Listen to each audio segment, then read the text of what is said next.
16장 39절 우리 큰 목소리로 읽겠습니다. 조금 나아가사 얼굴을 땅에 대시고 엎드려 기도하여 가라사대 내 아버지여 만일 할만하시거든 이 잔을 내게서 지나가게 하옵소서. 그러나 나의 원대로 마옵시고 아버지의 원대로 하옵소서 하시고. 아멘. 하나님의 침묵과 성령 해방이라는 제목으로 세미나를 시작하겠습니다. 우리 하나님께서 깨닫는 마음과 보는 눈과 듣는 귀를 활짝 열어주실 줄로 믿습니다. 하나님께서는 당신의 일을 준행할 때 순종하지 아니한 사람이 있다면 침묵해버립니다. 말씀을 하지 아니해요. 그리고 또 당신의 경륜을 이룰 때 아주 중요한 사건을 진행할 때 또한 침묵하십니다. 그러나 우리 하나님은 오늘 이 시간 우리에게는 침묵하지 아니에요. 왜냐하면 내 안에 성령, 성령 안에 그리스도, 그리스도 안에 하나님의 빛이 있기 때문에 그 빛을 보는 사람에게는 하나님께서 침묵하시지 아니하시고 오늘도 음성으로 말씀하고 계십니다. 계시의 영으로 말씀하고 계십니다. 사물을 통하여서, 자연을 통하여서, 만나는 사람을 통하여서, 일을 통하여서, 사건을 통하여서 분별할 수 있는 지혜를 허락해 주십니다. 하나님은 아브라함을 메소포타미아에서 불러냈습니다. 아브라함의 나이 75세가 되었을 때 가나안에 들어갔습니다. 10년이 지난 이후에도 아브라함에게는 자식이 없었어요. 그래서 종을 상속자로 삼으려고 했습니다. 하나님께서 아니다. 너의 몸에서 날 자가 너의 상속자가 될 것이다. 이렇게 말씀을 하시고 약속의 땅 가나안을 너와 너 후손에게 기업으로 주겠다. 이렇게 말씀을 하셨습니다. 그런데 아브라함은 그걸 믿지를 못하고 언약을 좀 맺었으면 좋을 것 같습니다. 그래서 하나님께서 당신의 생명을 담보로 해서 언약을 맺습니다. 짐승을 잡아가지고 반으로 쪼개요. 서로 마주대고 그 마주된 그 사이를 하나님이 지나가심으로 말미암아 언약이 체결되었습니다. 아브라함은 이 언약을 믿으면 상속자 아들을 얻는 것이고 기업을 얻는 겁니다. 그럼에도 불구하고 믿지를 못했어요. 창세기 15장 5절 보겠습니다. 창세기 15장 5절입니다. 같이 한번 읽어보도록 하겠습니다. 그를 읽고 밖으로 나가 가라사대 하늘을 우러러 무뼈를 셀 수 있나 보라. 또 그에게 이르시되 내 자손이 이와 같으리라. 그를 아브라함을 이끌고 밖으로 나가 가라사대 말씀하셨습니다. 하늘을 우러러 무뼈를 셀 수가 있느냐 보라. 또 너 그에게 아브라함에게 이루시되 내 자손이 이와 같이 많을 것이다. 저 자손 가운데 맏아들이 누굽니까? 예수님이란 말이에요. 그러니까 저렇게 말씀하신 그 말씀을 아브라함이 믿었어요. 계속해서 6절 보겠습니다. 우리 큰 목소리로 읽겠습니다. 아브라함이 여호와를 믿으니 여호와께서 이를 그의 의로 여기시고. 그러니까 하나님의 의가 아니고 자기의 의로, 아브라함의 의로. 그래 너 믿으면 참 좋구나. 그러나 나의 의는 아니야. 너의 신앙에서 나온 의야. 그런데 저 의가 이제 하나님의 의로 바뀌려면 어떻게 되어야 되는 겁니까? 아브라함이 99세에 할례를 받고 마음의 할례를 받았어요. 이제 마음을 다하고 뜻을 다하고 성품을 다해서 하나님을 사랑할 수 있는 마음이 되었습니다. 육신의 생명을 제거해 버렸기 때문에 육신의 생명을 완전히 십자가에 못 박아 무덤에 장사를 지내버리고 하나님께서 약속의 자녀를 준다고 하는 사실을 믿어버렸어요. 그 믿음으로 말미암아 이삭이 태어났습니다. 계속해서 7절 보겠습니다. 7절입니다. 같이 읽겠습니다. 또 그에게 이르시되 나는 이 땅을 내게 주어 업을 삼게 하려고 너를 갈대아 우리에서 이끌어내 여호와라. 계속해서 8절입니다. 같이 읽겠습니다. 그가 가로되 주 여호와여 내가 이 내가 땅으로 업을 삼을 줄을 무엇으로 알리까? 그가 아브라함이 말씀했어요. 주 여호와 하나님이여 내가 이 땅을 기업으로 준다고 하는 사실을 내가 어떻게 믿겠습니까? 그렇게 해서 언약을 세우는 겁니다. 짐승을 탁 잡아가지고 반으로 쪼개는 겁니다. 마주 대놓고 그 사이를 하나님께서 지나가셨어요. 자, 17절 보겠습니다. 15장 17절입니다. 우리 큰 목소리로 읽겠습니다. 해가 져서 어두울 때에 연기나는 풀무가 타는 햇불이 쪼갠 고기 사이로 지나더라. 해가 져서 어두울 때에 연기나는 풀무, 연기나는 풀무는 하나님의 영광을 상징을 하고 있습니다. 하나님의 영광 가운데 구름 기둥과 연기 기둥이 있어요. 그러니까 구름 기둥, 연기 기둥을 생각을 하시고 하나님께서 풀무가 보이는데 연기나는 풀무, 그 다음에 해불, 구름과 불 이렇게 기억을 하시고 하나님의 영광이 지나갔다는 겁니다. 우리 다시 한번 더 읽어보겠습니다. 해가 져서 어두울 때에 연기나는 풀무가 보이며 타는 햇불이 쪼갠 고기 사이로 지나더라. 이렇게 해서 하나님의 생명을 담보로 이 언약이 체결이 되었습니다. 이제 18절 우리 큰 목소리로 읽겠습니다. 그날에 여호와께서 아브라함으로 더불어 언약을 세워 가라사대 내가 이 땅을 그 큰 강 유브라데까지 내 자손에게 주노니. 그렇죠. 가나안 땅을 준다는 겁니다. 그날에 여호와 하나님께서 아브라함에게 말씀을 해서 언약이 체결이 돼 있으니까 이제 내가 이 언약을 믿어라. 이 언약을 믿으면 내가 상속자를 줄 것이다. 상속자 아들을 줄 것이다. 그리고 너와 너 후손에게 가나안 땅을 기업으로 줄 것이다 라고 약속을 하였습니다. 그럼에도 불구하고 아브라함은 하나님의 약속을 그대로 믿고 아멘하고 순종하고 따라가야 되는데 그렇게 하지를 못하였습니다. 창세기 16장 1절 보겠습니다. 창세기 16장 1절입니다. 우리 같이 읽겠습니다. 아브라함의 아내 사레는 생산치 못하였고 그에게 한 여종이 있으니 애굽 사람이요 이름은 하갈이라. 2절 보겠습니다. 사레가 아브라함에게 이르되 여호와께서 나의 생산을 허락하지 아니셨으니 원컨대 나의 여종과 동침하라. 내가 혹 그로 말미암아 자녀를 얻을까 하노라 하며 아브라함이 사레의 말을 들으니라. 사라의 말을 들었어요. 사라의 말을 듣고 이제 동침을 하고 누가 태어났습니까? 이스마엘이 태어났습니다. 갈라디아서 4장 24절 우리 같이 읽겠습니다. 이것은 비유니 이 여자들은 두 언약이라. 하나는 신의 산으로부터 종을 낳은 자니 곧 하가라. 23절 보겠습니다. 23절 우리 같이 읽겠습니다. 여종에게서는 육체를 따라 낳고 자유 있는 여자에게서는 약속으로 말미암았느니라. 아멘. 잘 기억하시기 바라겠습니다. 하나님께서 당신의 생명을 걸어서 언약을 세웠으면 그 언약을 그대로 믿으면 되는 겁니다. 아멘 하고 믿고 잠잠히 기다리면 하나님께서 두 가지를 허락해 주는 겁니다. 첫 번째는 무엇을? 상속자를. 두 번째는 무엇을? 가나안 땅을 기업으로 주는 겁니다. 그럼에도 불구하고 믿지를 못하고 13년 동안 침묵해 버렸어요. 왜 침묵하셨느냐면 계집종에게서는 육체를 따라 낳고 이스마엘이 육체인데 저 육체를 따라 낳았다고 하는 말씀은 무슨 말씀이냐면 하나님께서는 약속을 했어요. 하나님께서 약속했는데 그 약속을 그대로 믿지 아니하고 사람의 말을 듣고 하나님의 약속을 당신이 자기가 아브라함 자신이 이루려고 했다는 거예요. 그래서 우리 하나님께서 침묵하셨어요. 하나님은 아브라함을 통하여서 원대한 계획, 그 계획 가운데 하나가 무엇입니까? 하나님의 소원이란 말이에요. 하나님의 소원 여러 가지가 있는 것이 아니라 딱 한 가지밖에 없어요. 그 한 가지 소원이 뭐냐면 이 땅에 교회를 세우는 일입니다. 교회를 세워서 교회의 머리는 그리스도고 물과 성령으로 거듭난 사람은 교회의 몸이 되는 겁니다. 머리와 몸은 하나가 돼요.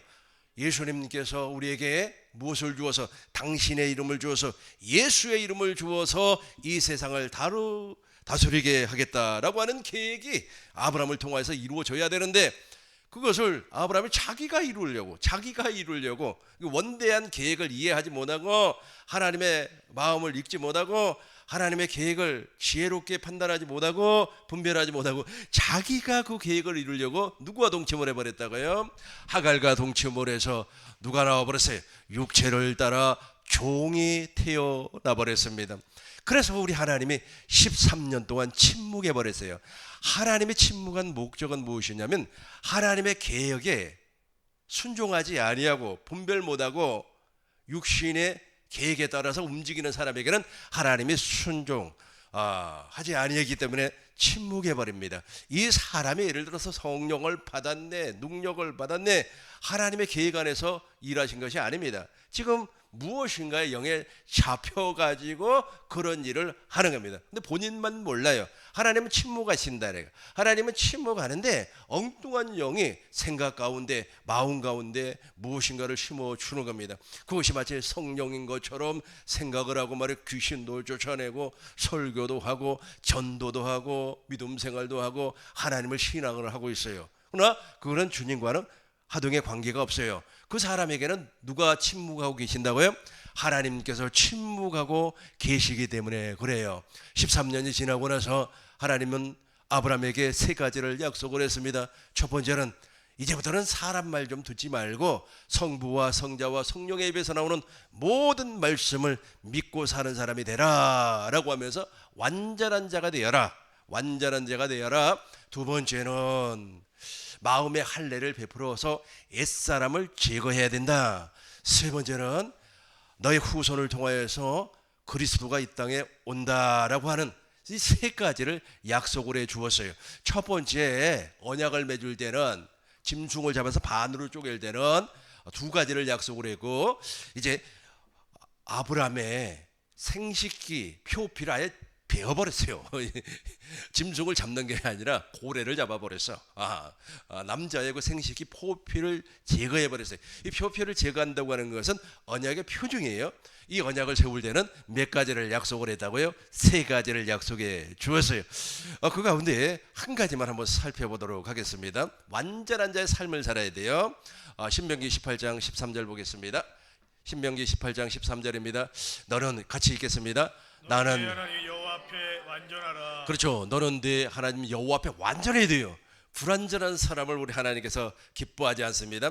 자, 완전한 사람만에 하나님이 침묵을 하지 아니에요. 그러나 아브라함이 실수를 해버렸어요. 사람 말을 듣고 하나님의 약속을 자기가 이루려고 하니까 하나님께서 침묵해 버렸어요. 계속해서 15절 보겠습니다. 15절입니다. 같이 읽겠습니다. 내 하나님 여호와께서 너의 내 형제 중에서 나와 같은 선지자 하나를 너를 위하여 일으키시리니 너희는 그를 들을지니라. 아멘. 내 하나님 여호와께서 너희 중에 형제 내 형제 중에서, 그러니까 아브라함의 씨로 말미암아 누가 온다는 겁니다. 나와 같은 선지자, 모세와 같은 선지자, 엘리야와 같은 선지자를 이 땅에 보내주겠다. 근데 그분이 누굽니까? 예수님이에요. 그 예수님의 입에서 나오는 말씀을 먹고 살게끔 만들어 주겠다. 이때부터는 이제 침묵할 수가 없죠. 그러니까 아브라함은 하나님의 뜻을 자기가 이루려고 해서 하나님이 침묵했고, 오늘 이제 깊이 살펴볼 예수님은 왜 하나님이 침묵했을까요? 예수님께서 제자들과 더불어서 최후의 만찬을 잡수셨습니다. 유월절을 잡수셨습니다. 잡히시기 전날 예수님께서 제자들과 더불어서 만찬을 잡수시고 잡히시기 그날 저녁에 겟세마네 동산에서 기도를 하였습니다. 마태복음 보겠습니다. 마태복음 26장 36절 우리 같이 읽겠습니다. 이에 예수께서 제자들과 함께 겟세마네라 하는 곳에 이르러 제자들에게 이르시되 내가 저희 가서 기도할 동안에 너희는 여기 앉아 있으라 하시고, 이 기도를 마치고 바로 잡혀가는 거예요. 계속해서 보겠습니다. 읽겠습니다. 베드로와 세베대의 두 아들을 데리고 가실새 고민하고 슬퍼하사. 제가 다시 한 번 더 읽겠습니다. 베드로와 세베대의 두 아들을 베드로 그다음에 야고보 요한과 더불어서 갔습니다. 그러면서 이렇게 말씀을 해요. 고민하고 슬퍼하사. 38절입니다. 같이 읽겠습니다. 이에 말씀하시되 내 마음이 심히 고민하여 죽게 되었으니 너희는 여기 머물러 나와 함께 깨어 있으라 하시고, 그리고 계속해서 39절 이 기도를 똑같은 기도를 3번을 하는 겁니다. 겟세마네 동산에서 똑같은 기도를 몇 번 했다고요? 3번을 하는 겁니다. 우리 큰 목소리로 읽겠습니다. 조금 나가사 얼굴을 땅에 대시고 엎드려 기도하여 가사대 내 아버지여 만일 할 만하시거든 이 잔을 내게서 지나가게 하옵소서. 그러나 나의 원대로 마옵시고 아버지의 원대로 하옵소서 하시고. 제가 읽겠습니다. 조금 나아가사 얼굴을 땅에 대시고 엎드려 기도하여 가라사대 내 아버지여 만일 할 수만 있거든 이 잔을 내게서 지나가게 하옵소서. 그러나 나의 원대로 마옵시고 아버지의 원대로 하옵소서. 통곡을 하면서 기도를 했어요. 엄청나게 기도를 했음에도 불구하고 우리 하나님은 침묵, 아무런 말씀을 하지 아니에요. 왜 아무런 말씀을 하지 아니했을까요? 저 잔이 바로 새 언약의 잔입니다. 저 잔을 누가 마셔야만 되는 겁니까? 아들이 마셔야 돼요. 아들이 마셔야만이 우리를 구원할 수가 있고 하나님의 원대한 계획을 이룰 수가 있어요. 누가복음 22장 20절 보겠어요. 22장 20절 보시겠습니다. 우리 큰 목소리로 읽겠습니다. 저녁 먹은 후에 잔도 이와 같이 하여 가사대 이 잔은 내 피로 세우는 새 언약이니 곧 너희를 위하여 붓는 것이라. 그러니까 저녁을 잡수셨어요. 그러니까 예수님이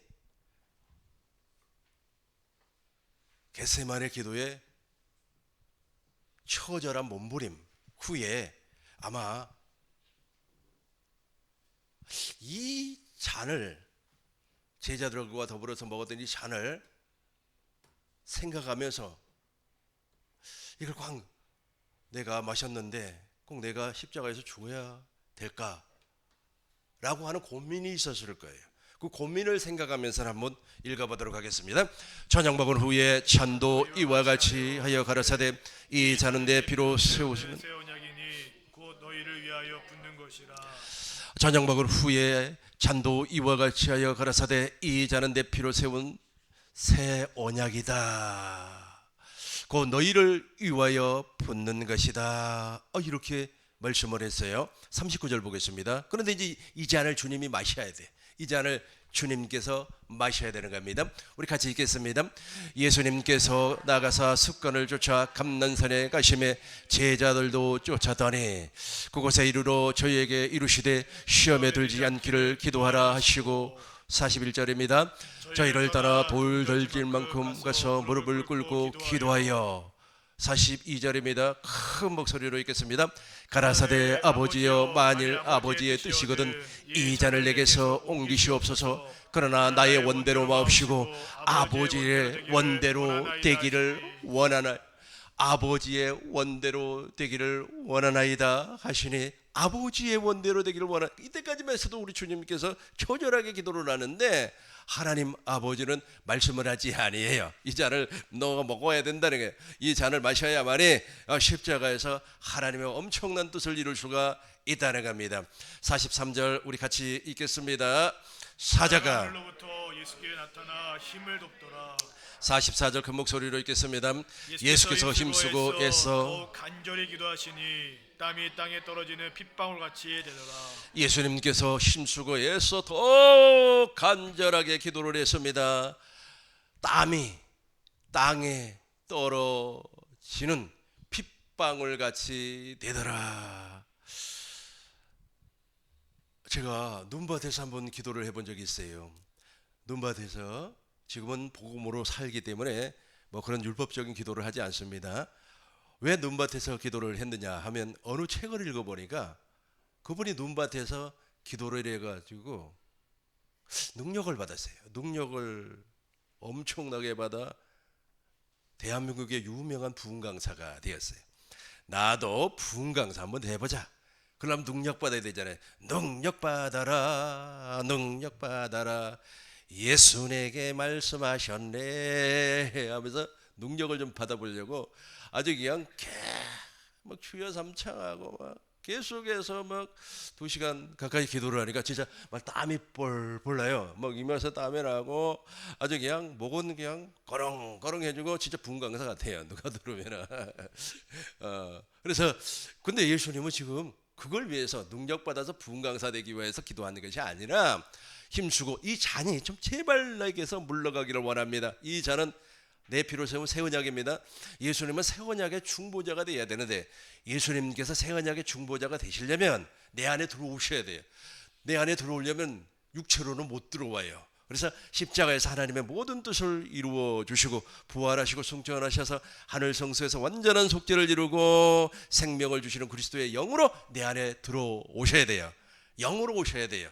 영으로 오기 위하여서는 이 잔을 마셔야 된단 말이에요. 그 영으로 오신 그리스도가 지금 하나님과 인간 사이, 하나님과 내 사이에 중보자 아닙니까? 중보자가 되기 위하여서는 이걸 말이야 마셔야 되겠. 이걸 마시기는 마셔야 되겠는데 여러분 십자가의 처절한 고난을 내가 견딜 수가 없단 말이야.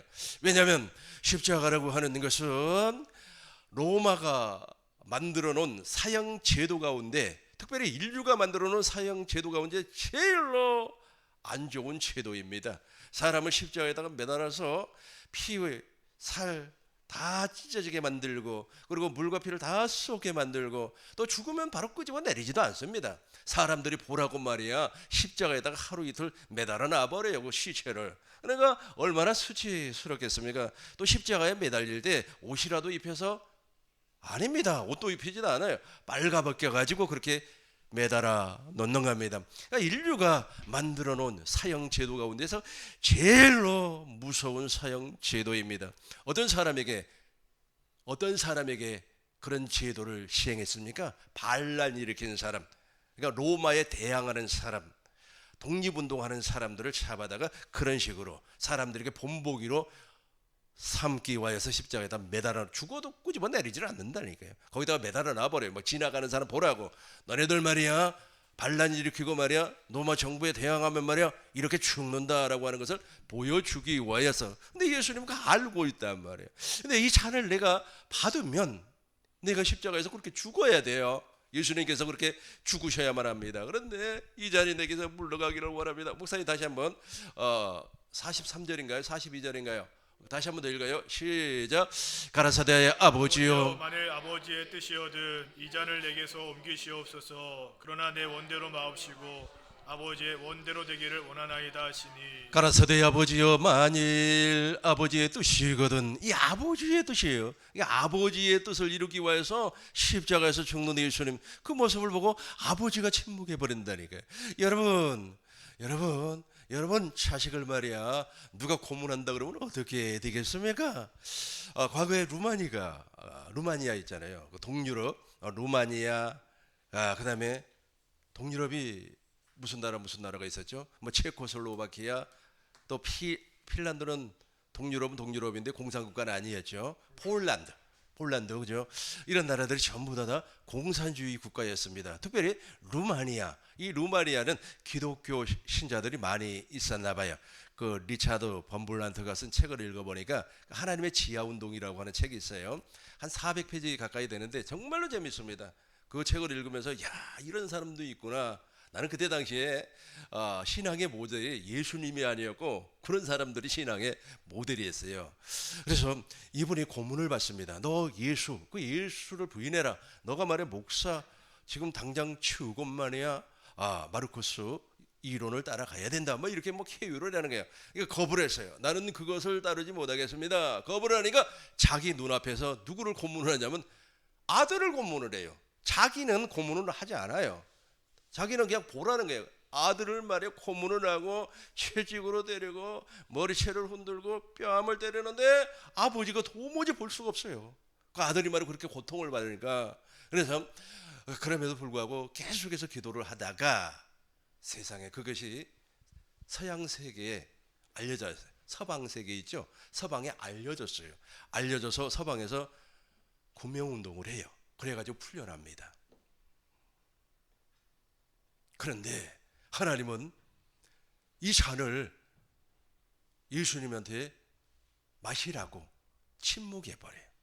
그거 한번 생각하면서 우리 42절 다시 한번 큰 목소리로 읽겠습니다. 가라사대 아버지여 만일 아버지의 뜻이거든 이 잔을 내게서 옮기시옵소서. 그러나 내 원대로 마옵시고 아버지의 원대로 되기를 원하나이다 하시니 아멘. 가라사대 하나님 아버지여, 아버지여, 만일 할 수만 있다면 이 잔이 제발 나에게서 물러가기를 원합니다.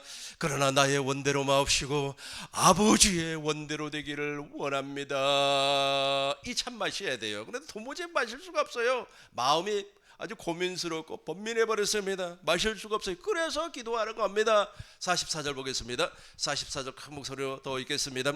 예수께서 힘쓰고 해서 더욱 간절히 기도하시니 땀이 땅에 떨어지는 핏방울 같이 되더라. 예수께서 힘쓰고 애써 더욱 간절하게 기도했어요. 간절하게 기도를 했어요. 땀방울이 막 떨어지는데 핏방울이 되어버렸어. 땀에 핏방울 같더라. 이렇게 돼서 이렇게 기도를 했어요. 그런데 히브리서에서는 울면서 기도했다고 그래요. 히브리서 5장 7절 보겠습니다. 히브리서 5장 7절 보겠습니다. 같이 읽겠습니다. 그는 육체에 계실 때에 자기를 죽음에서 능히 구원하실 이에게 심한 통곡과 눈물로 간구와 소원을 올렸고 그의 경외하심을 인하여 들으심을 얻었느니라. 그는 예수님은 육체에 계실 때에, 그러니까 겟세마네에서 기도할 때에 자기를 죽음에서 능히 구원하실 하나님께 어떻게 기도했어요? 통곡과, 그러니까 통곡이라고 하는 건 아버지 나 좀 살려주세요. 통곡과 눈물로 간구의 소원을 올렸고 그의 경외하심을 인하여 우리 하나님이 들었어요. 들었음에도 불구하고 아무 말씀 안 하셔. 침묵해버리는 겁니다. 계속해서 8절입니다. 8절 큰 목소리로 읽겠습니다.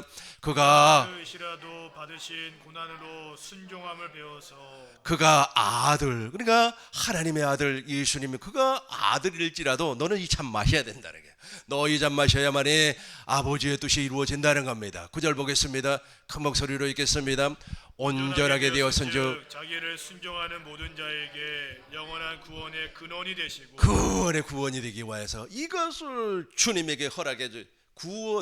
구원의 구원, 이 뿌리가 되기 위하여서, 중보자가 되기 위하여서 너는 반드시 그리스도가 되어서 하나님과 인간 사이에, 하나님과 사람 사이에, 하나님과 여러분 사이에 중보자가 되어야 된다. 그래서 새 언약의 잔을 마시는 겁니다. 새 언약의 잔, 예수님께서 이 새 언약의 잔을 마심으로 말미암아 짐승처럼 반으로 쪼개져 버리는 거예요. 짐승처럼 반으로 쪼개지는 그러한 일을 겪었습니다. 하나님이 아들을 위해서 구원의 손길을 좀 뻗쳐주면 좋을 텐데 그렇게 하지를 못했다는 거예요. 마가복음 15장 33절 보겠습니다. 왜냐하면 우리 주님이 당신의 뜻을 이루기 위하여서 침묵하셨어요. 예수님은 새벽에 빌라도 법정에서 재판을 받아요. 사형 선고를 받습니다. 골고다 언덕을 십자가를 메고 올라가요. 사람들마다 기날과 다르겠습니다만은 그 십자가의 무게가 80kg라고 합니다. 쌀 몇 가마니입니까? 두 가마니입니까? 한 가마니에요. 가마니로 하면 한 가마니에요. 한 가마니 무게 나가는 거 메고 올라갈 수가 있겠어요? 올라갈 수가 없어요. 또 채찍에 맞고 머리에는 가시멜류관을 썼기 때문에 힘이 없어요. 구레네 사람 시몬, 너 말에 와가지고 십자가 대신 지고 가. 이렇게 올라갔어요. 올라갔는데 그 사형 집행하는 장소가 해골이에요. 해골이라는 곳에 머물러서 예수님을 십자가에 못을 박았어요. 사람은 여기에다가 못을 박으면 찢어져 버려요. 무게가 있어서. 근데 여기에다가 못을 박으면 안 찢어집니다. 이게 뼈에 걸려가지고 못을 박고 두 발도 포개서 못을 박고 십자가에 못 박은 예수님을 수직으로 세워놨어요. 그때의 시간이 오전 9시입니다. 얼마나 아팠겠어요. 엄청나게 아팠겠죠. 그 엄청난 고통 가운데 있음에도 불구하고 아버지 하나님은 침묵하셨어요. 제6시 12시가 되었어요. 온 땅이 어두워졌어요. 제9시 오후 3시까지 계속 되었습니다. 이걸 생각하고 이제 읽어보도록 하겠습니다. 33절 같이 읽겠습니다. 제6시가 되매 온 땅에 어둠이 제9시까지 계속하더니 34절입니다. 제9시에 예수께서 크게 소리 지르시되 엘리 엘리 라마 사박다니 하시니 이를 번역하면 나의 하나님 어찌하여 나를 버리셨나이까 하는 뜻이라. 제9시가 되어서 지금 6시간 십자가에 매달려 있는 시간이 6시간째 되었어요. 그러니까 예수님께서 크게 소리를 질렀습니다. 엘리 엘리 라마 사박다니 하나님 아버지여 어찌하여 나를 버리시나이까. 이렇게 해도 침묵하셔요. 어떻게 해봐라 이런 말씀도 없었습니다. 제9시에 같이 한 번 더 읽겠습니다. 제9시에 예수께서 크게 소리 지르시되 엘리 라마 사박다니 하나님 이를 번역하면 나의 하나님 어찌하여 나를 버리시나이까. 어찌하여 계속해서 35절 보겠습니다. 같이 한번 읽겠습니다. 곁에 섰던 자 중에 어떤 이들이 듣고 가로되 보라 엘리야를 부른다 하고 다음 절입니다. 한 사람이 달려가서 해용에 신 포도주를 머금게 하여 갈대에 깨어 마시우고 가로되 가만두어라 엘리야가 와서 저를 내려주나 보자 하더라. 37절입니다. 예수께서 큰 소리를 지르시고 운명하시다. 38절 보겠습니다. 이에 성소 휘장이 위로부터 아래까지 찢어져 둘이 되니라. 사람들이 오히려 조롱을 하는 거예요. 엘리 라마 사박다니 하나님이여 어찌하여 나를 버리시나이까. 사람들이 조롱을 했어요. 엘리야를 부른다. 그래, 저 사람이 정말로 구원자이면은 말이야, 십자가에서 내려와서 말이야, 자기도 구원하고 우리도 구원할 것이라. 이 조롱을 해요. 이 조롱을 지금 누가 하고 있는 겁니까? 사람이 하는데 그 사람 속에는 누가 역사하고 있어요? 마귀가 그런 소리를 하고 있습니다. 예수님께서 운명하시니까 성소 휘장이 위에서부터 아래로 찢어져 버렸어요. 이제 누구든지 다 하나님께로 들어갈 수 있는 길을 열어주셨어요. 예수님께서 십자가에서 많은 일을 하셨지만은 대표적으로 첫 번째 우리의 옛사람을 십자가에 못 박아 무덤에 장사를 지내버렸어요. 두 번째는 옛사람을 통하여서 하나님께서 약속을 했어요.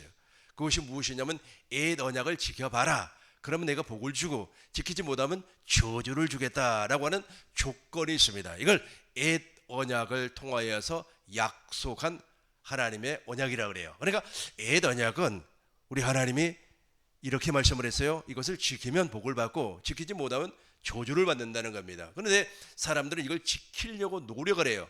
그래서 조주 아래 있는 겁니다. 근데 바울은 그렇게 말을 하지 않고, 바울은 무엇이라고 했습니까? 옛 언약은 그리스도 예수에게로 인도하는 몽학 선생이다. 옛 언약은 우리의 죄를 깨닫게 하는 언약이다. 이 약속이다. 그렇게 말씀을 해요. 근데 사람들은 그걸 모르고 옛 언약을 지켜서 복을 받으려고 해요. 근데 그것을 예수님이 십자가에서 폐하셨다는 거예요. 우리가 마귀로 말미암아 노예가 되어버렸어요. 죄의 노예, 마귀의 노예가 되어버렸어요. 이 노예 중서를 예수님이 십자가에서 제거시켜 주었어요. 찢어버렸어요. 우리의 가난과 우리의 질병과 우리의 우리의 저주를 예수님께서 십자가에서 완전히 소멸시켜 버렸어요. 더 중요한 것은 무엇이냐면 마귀의 권세에 그 마귀의 권세를 예수님께서 십자가에서 완전히 밟아 버렸습니다. 이 일을 예수님이 십자가에서 다 진행을 하셨어요. 이렇게 진행을 하심과 동시에 예수님이 운명하시고 성전 휘장이 위에서 아래로 찢어져 버렸습니다. 이제는 저와 여러분들이 중보자 되신 그리스도로 말미암아 마음껏 주님과 대화할 수가 있고, 마음껏 주님 앞으로 나갈 수 있고, 마음껏 창조주 하나님께 나아갈 수가 있어요. 그전에는 못 나갔습니다. 무엇이 막혀서 저 휘장이 가로막고 있어서 더 이상 들어갈 수가 없었습니다. 그러나 이제 새 언약의 중보자, 이분이 바로 누굽니까? 멜기세덱의 반찬을 쫓아오신 대제사장이란 말이에요.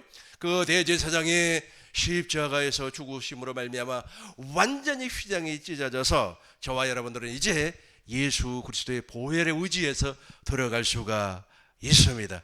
이것이 엄청난 복이에요. 이 복이 바로 여러분들에게 그대로 임하시길 주의 이름으로 축원합니다. 요한복음 19장 30절 보겠습니다. 예수님께서 이제 지금까지 내가 설명했던 이 내용들 있잖아요, 다 이루어 버렸어요. 요한복음 19장 30절입니다. 우리 같이 읽겠습니다. 예수께서 신 포도주를 받으신 후 가라사대 다 이루었다 하시고 머리를 숙이시고 영원히 돌아가시니라.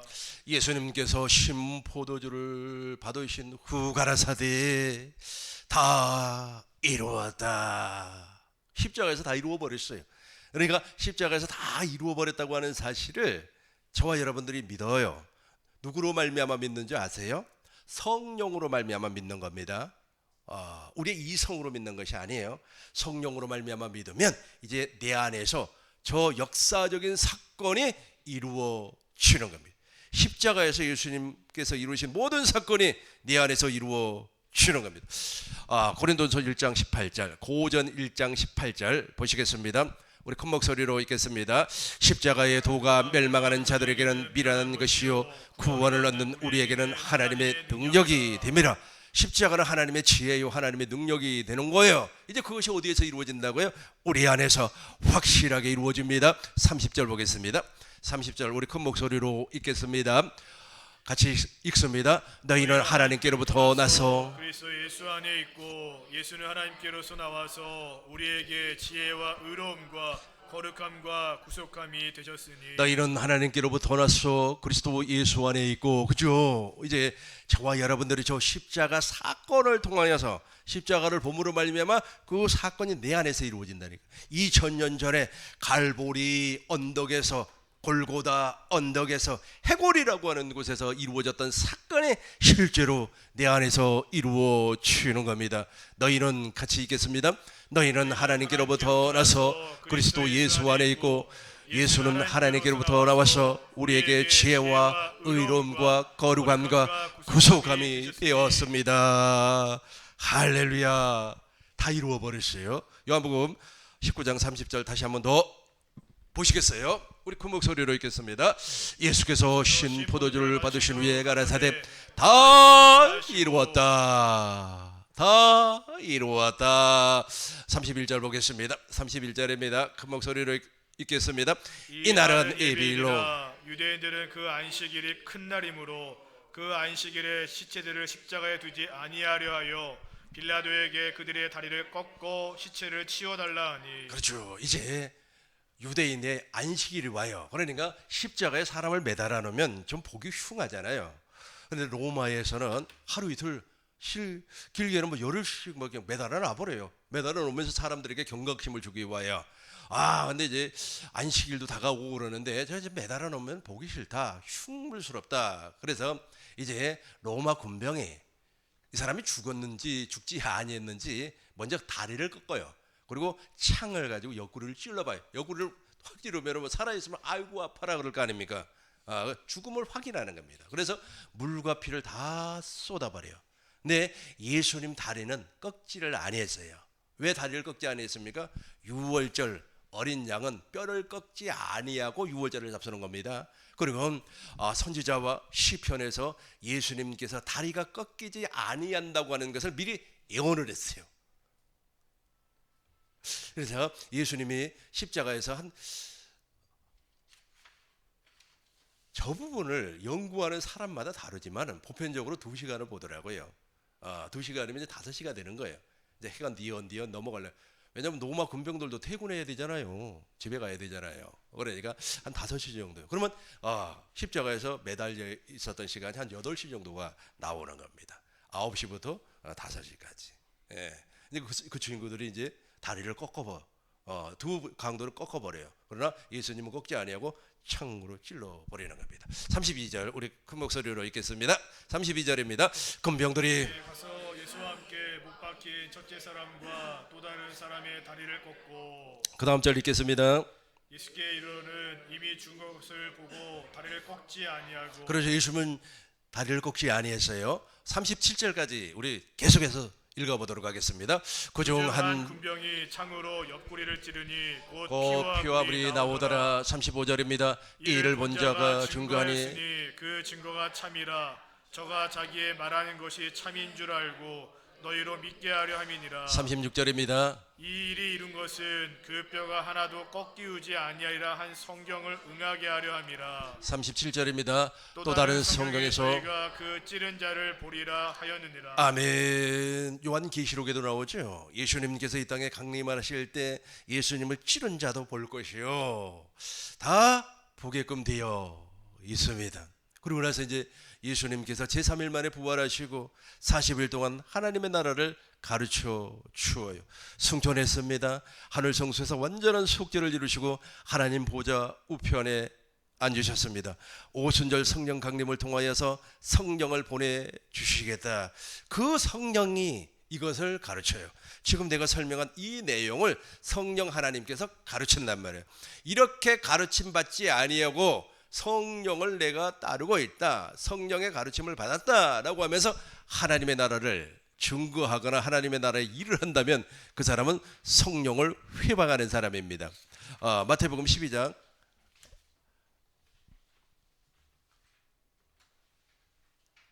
성령을 회방한다? 마태복음 몇 절에 있죠? 31절. 아니 12장 28절 봐요. 28절을 먼저 봐요. 28절 우리 같이 한번 읽어보도록 하겠어요. 그러나 내가 하나님의 성령을 힘입어 귀신을 쫓아내는 것이면 하나님의 나라가 이미 너희에게 임하였느니라. 그러니까 예수님 안에는 성령이 계시고 성령 안에는 아버지가 계세요. 그러니까 귀신 쫓는 것은 당연한 겁니다. 그런데 유대인들은 예수님께서 귀신을 쫓아내니까 바알세불, 즉 다른 영으로 말미암아 귀신을 쫓아낸다 그렇게 이야기를 해요. 그러니까 예수님께서 그들을 향하여서 너네들 성령 해방하고 있다 그렇게 말씀을 해요. 31절 보겠습니다. 31절 같이 한번 읽어보도록 하겠습니다. 그러므로 내가 너희에게 이르노니 사람의 모든 죄와 회방은 사하심을 얻되 성령을 회방하는 것은 사하심을 얻지 못하겠고. 32절입니다. 또 누구든지 말로 인자를 거역하면 사하심을 얻되 누구든지 말로 성령을 거역하면 이 세상과 오는 세상에서 사하심을 얻지 그러니까 이 친구들이 지금 잘못 생각을 하고 있는 거예요. 그러니까 예수님을 이해 못해서 그래요. 예수님 안에는 아버지가 계시고 성령 안에는 아버지가 계시고 예수님 안에는 아버지가 계시고 성부, 성자, 성령 하나님께서 역사를 하고 있는데, 그러니까 예수님은 하나님의 나라요, 천국이라는 겁니다. 그래서 내가 성령을 힘입어서 귀신을 쫓아낸다면 내가 하나님의 나라 아니냐? 너네도 하나님의 나라가 되어봐라. 그러면 반드시 성령을 힘입어서 귀신을 쫓아낼 것이다. 이거 이렇게 하지 아니하고 네 맘대로 네 생각대로 내가 성령을 받았다, 능력 받았다 해가지고 하나님의 일을 한다면 무슨 죄를 범한다고요? 성령을 회방하는 죄를 범하는 거예요. 그렇다면 저와 여러분들이 그 성령의 회방죄를 범하지 않기 위해서는 성령이 누구인가를 알아야 되지 않겠습니까? 요한복음 14장 16절 보겠습니다. 요한복음 14장 16절 보시겠어요? 15절부터 보겠습니다. 15절부터 같이 읽겠습니다. 너희가 나를 사랑하면 나의 계명을 지키리라. 그렇죠. 하나님의 약속이 내 안에서 이루어져야만이 하나님의 계명을 하나님으로 말미암아 지킬 수가 있습니다. 16절 읽겠습니다. 내가 내 아버지께 구하겠으니 그가 또 다른 보혜사를 너희에게 주사 영원토록 너희와 함께 있게 하시리니. 17절입니다. 저는 진리의 영이라 세상은 능히 저를 받지 못하나니 이는 저를 보지도 못하고 알지도 못함이라. 그러나 너희는 저를 아나니 저는 너희와 함께 거하시며 18절입니다. 속에 계시겠습니다. 아멘. 18절이에요. 내가 너희를 고아와 같이 버려두지 아니하고 너희에게로 오리라. 19절입니다. 조금 있으면 세상은 다시 나를 보지 못할 터이로되 너희는 나를 보리니 이는 내가 살았고 너희도 살겠습니다. 조금 있으면 세상은 나를 보지 못합니다. 왜냐하면 예수님이 죽으셨기 때문에. 그러나 너희는 본다는 거예요. 너희는 본다. 그리스도 안에 있으면 그리스도께서 내 안에서 역사하니까 그분을 보게 된다. 20절입니다. 큰 목소리로 읽겠습니다. 그날에는 내가 아버지 안에 너희가 내 안에 내가 너희 안에 있는 것을 너희가 알리라. 21절입니다. 나의 계명을 가지고 지키는 자라야 나를 사랑하는 자니 나를 사랑하는 자는 내 아버지께 사랑을 받을 것이요 나도 그를 사랑하여 그에게 나를 나타내리라. 26절입니다. 바로 이분이 보세요. 이분이 바로 진리의 성령이에요. 보혜사 같이 읽겠습니다. 보혜사 곧 아버지께서 내 이름으로 보내실 성령 그가 너희에게 모든 것을 가르치시고 내가 너희에게 말한 모든 것을 생각나게 하시리라. 저분이 내 안에 계셔요. 그래서 하나님의 나라는 먹고 마시는 것이 아니라 성령 안에서 의와 진리와 평강과 희락 기쁨이라면 매일 좋아요. 너무너무 좋습니다. 그 기쁨이 있어야 돼요. 여러분 안에 이 기쁨이 영원히 넘쳐날 줄로 믿습니다. 27절 우리 같이 읽겠습니다. 평화를 너희에게 끼치노니 곧 나의 평화를 너희에게 주노라. 내가 너희에게 주는 것은 세상이 주는 것과 같이 아니하리니 너희는 마음에 근심하지도 말고 두려워하지도 말라. 이분이 지금 우리 안에 계셔요. 다시 설명을 하겠습니다. 내 안에는 성령이 계셔요. 성령 안에는 그리스도가 계세요. 이것을 누가 중언을 한다고요? 성령 하나님께서 중언을 하는 겁니다. 요한일서 5장 보겠습니다. 요한일서 5장 6절. 요한일서 5장 6절. 요일 5장 6절. 5절부터 같이 읽겠습니다. 예수께서 하나님의 아들을 믿는 자가 아니면 세상을 이기는 자가 누구뇨? 계속해서 6절입니다. 이는 물과 피로 임하신 자니 곧 예수 그리스도라. 물로만 아니요 물과 피로 임하셨고. 7절 증거하는 이는 성령이니 성령은 진리니라. 증거하시는 이는 성령입니다. 성령님은 진리입니다. 8절 보겠습니다. 8절 증거 이가 셋이니 성령과 물과 피라. 또한 이 셋이 합하여 하나입니다. 성령과 물과 피. 그러니까 접시는 새 언약이에요. 새 언약을 성령 하나님께서 가르쳐 주어서 믿게 하는 겁니다. 그분이 중보자니까. 중보자. 저는 집을 살 수 있는 방법을 잘 몰라요. 그러니까 중개인에게 갑니다. 저 집을 사기를 원하는데 나는 잘 모릅니다. 중간에서 중개를 좀 해주세요. 그러면 이렇게 해서 도장을 찍으면 됩니다. 해서 가르쳐줘요. 그런 것처럼 우리는 지금까지 설명했던 아브라함의 하나님, 이삭의 하나님, 야곱의 하나님, 두 번째 언약의 하나님, 새 언약의 하나님 잘 몰랐어요. 그리고 예수님께서 이 땅에 오실 때 말씀이 육신이 되어서 성령으로 인해서 오셨어요. 그분이 30년이 지난 후에 회개하라 천국이 가까웠느니라 갈릴리에서 외쳤을 때 그 말씀을 잘 몰랐어요. 천국이 가까웠다? 성령 하나님께서 가르쳐 주니까 예수님 자신이 천국이고 예수님 안에는 하나님의 나라가 있었구나. 예수님의 머리는 아버지였구나. 예수님은 이 땅에 교회를 세우기 위하여서 십자가에서 죽을 수밖에 없었구나 하는 것을 알게 된다는 거예요. 누가 가르쳐서? 성령 하나님이 가르쳐서. 인간이 가르치면 몰라요. 자유주의 신학자들은 부활을 믿지 않습니다.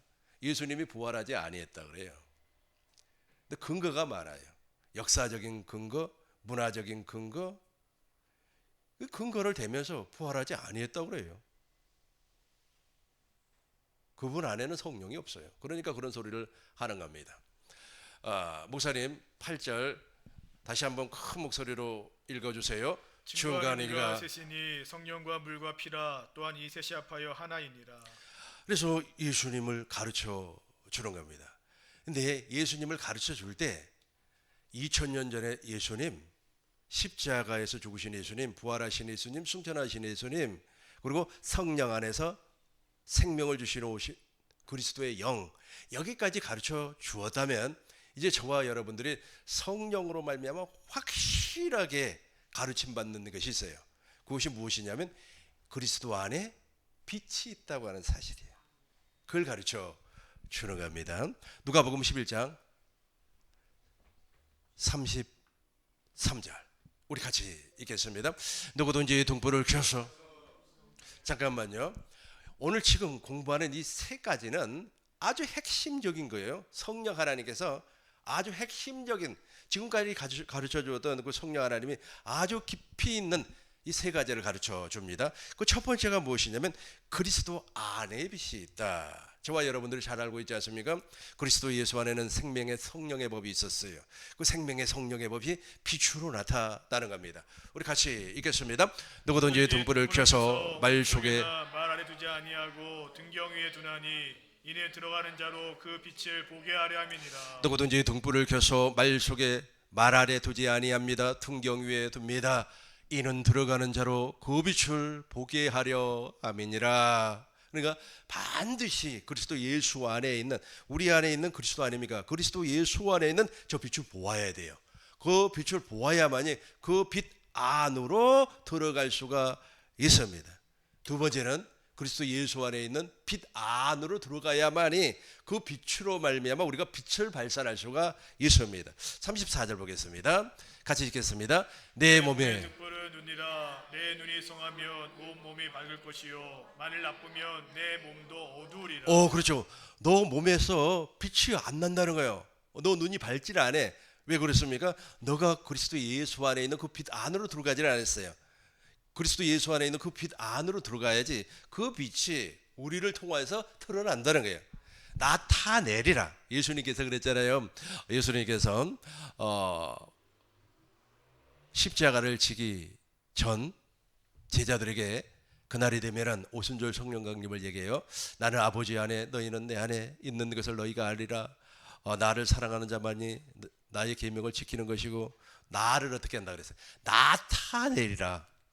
이제 나타내리라를 기억하시면서 35절과 36절 동시에 읽겠습니다. 그러므로 내 속에 있는 빛이 어둡지 아니한가 보라. 36절입니다.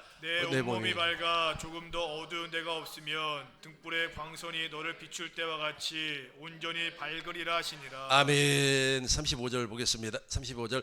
그러므로 내 속에 있는 빛이 어둡지 아니한가 좀 보세요.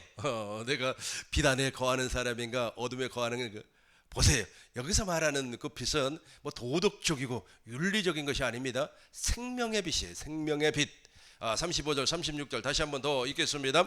그러므로 내 속에 있는 빛이 어둡지 아니한가 보라. 36절 내 몸이 밝아 조금 더 어두운 데가 없으며 등불의 광선이 너를 비출 때와 같이 온전히 밝으리라 하시니라. 아멘. 내 온몸이 밝아.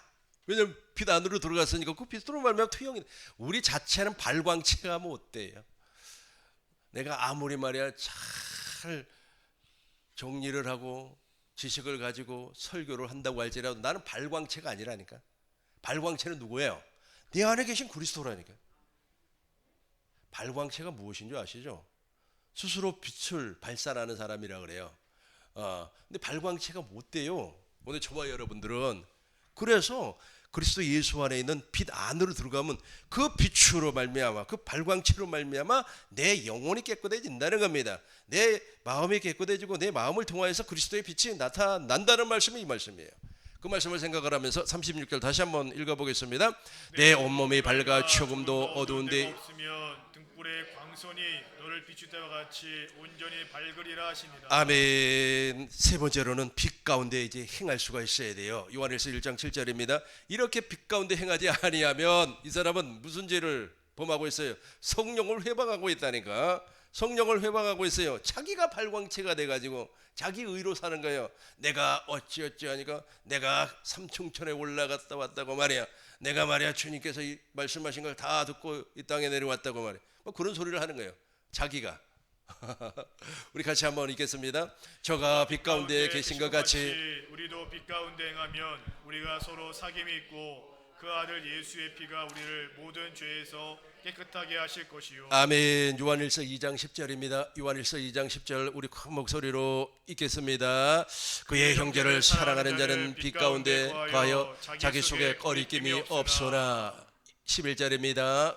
그의 형제를 미워하는 자는 어두움 가운데 있고 또 어두움 가운데 행하는 갈 곳을 알지 못하나니 이는 어두움이 그의 눈을 멀게 하였음이니라. 그렇죠. 빛이 없으니까 그 발광체 안에 들어가지를 못했단 말이에요. 그러니까 그리스도 예수 안에 있는 그 빛이 참 빛이에요. 거짓 빛이 아닙니다. 진짜 빛이 우리를 통하여서 비춰지지 아니한다는 겁니다.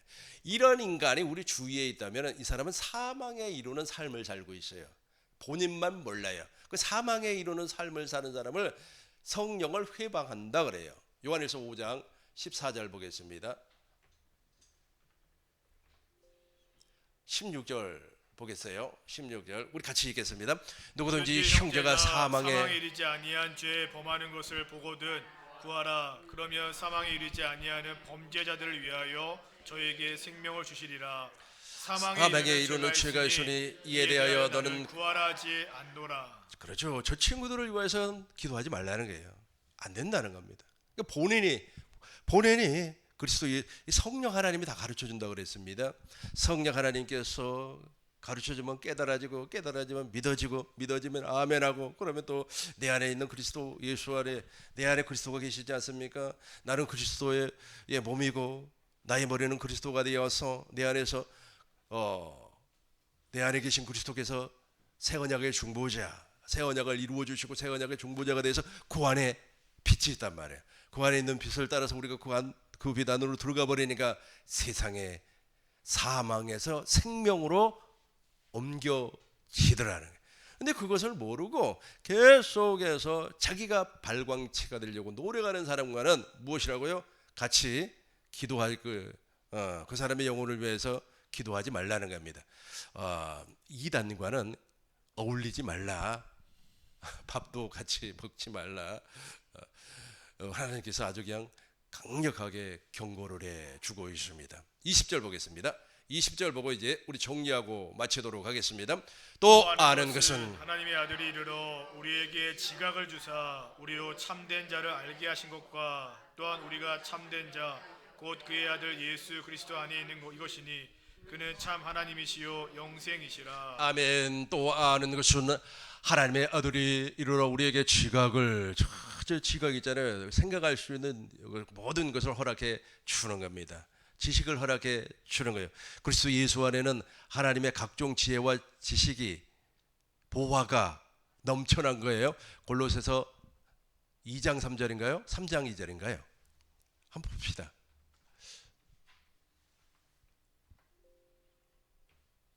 어, 2장 3절이네요. 우리 같이 한번 읽어봐요. 그 안에는 지혜와 지식의 모든 보화가 감추어 있느니라. 그 안에는 지혜와 지식과 모든 보화가 다 감추어져 있어요. 내 안에 계신 그리스도 안에는 다 감춰져 있습니다. 그래서 지각을 줘요. 지각을 주어가지고 저게 진짜인가 분별할 수 있는 분별력을 허락해 주는 겁니다. 우리가 말이야 정말로 그리스도 예수 안에 있는 생명의 빛 안으로 들어가니까 그 생명의 빛이 우리를 통하여서 역사에 막 나타내는 거예요. 나타내요. 근데 자기 안에 그리스도가 없어요. 그리스도가 없음에도 불구하고 있다고 이 얘기를 하는 사람, 그런 사람은 사망에 이르는 사람이기 때문에 그런 사람을 위하여서는 기도하지 말라는 겁니다. 고린도후서 13장 3절입니다. 고후 13장 3절입니다. 우리 한 번 더 읽겠습니다. 이는 그리스도께서 너희 안에 말씀하시는 증거를 너희가 구함이니 저가 너희를 향하여 약하지 않고 도리어 너희 안에서 강하시니라.